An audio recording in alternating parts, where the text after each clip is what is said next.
colleague Benjamin Kalu. Please, you have the floor. Thank you very much, Mr. Chairman, the moderator, and the panelists.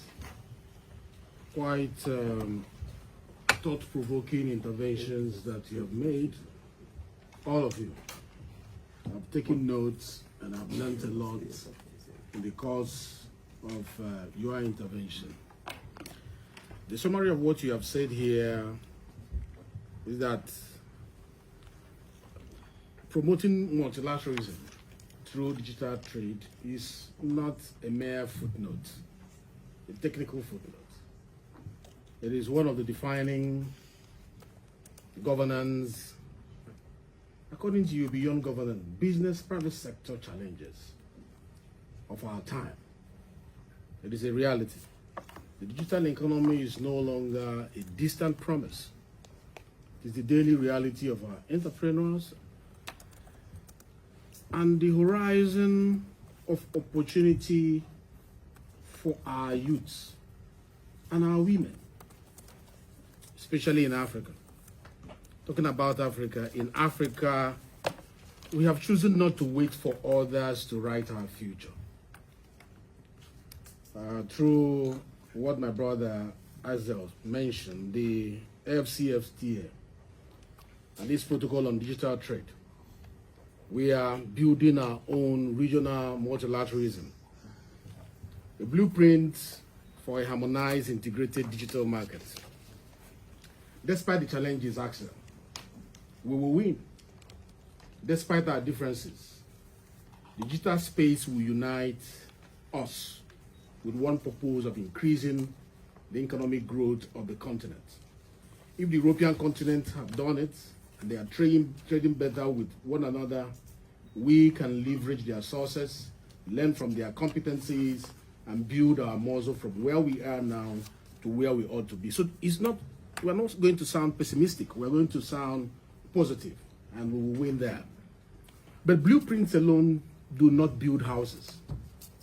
Success depends on the laws we pass as parliamentarians. I'm a member of the parliament, I'm the deputy speaker of the Nigerian parliament.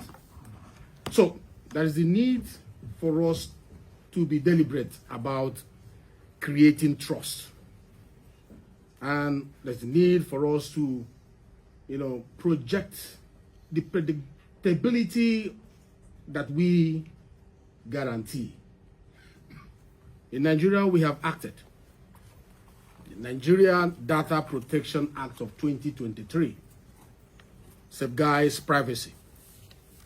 So we are not only handling governance, we're not handling only private sector, we are breaking down the digital space into individual lives, the right to privacy.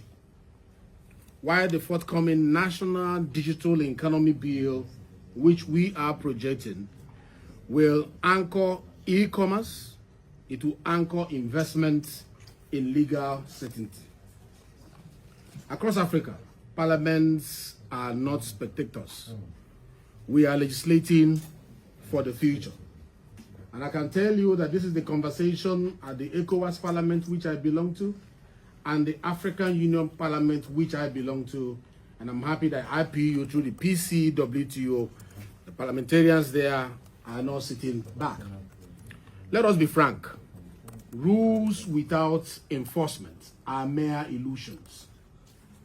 For smaller economies, a binding two-tier settlement system is not optional. It is a survival. Beyond making this law, that is what I've always asked for. How do parliaments look at post-legislative scrutiny? Granted, the laws are made, nations have embraced the digital world, there is a law for it. How do we do post-legislative scrutiny? If we must succeed in that space, the digital world, we must make sure that the laws we make, that we follow through. We all know that speeches do not build futures. Actions do. For us to move to coordinated action, I wish to propose 3 steps. I've had this mentioned during the PCTO steering committee, and I want to share with the larger house. Number 1, legislative tracking mechanism as parliamentarians.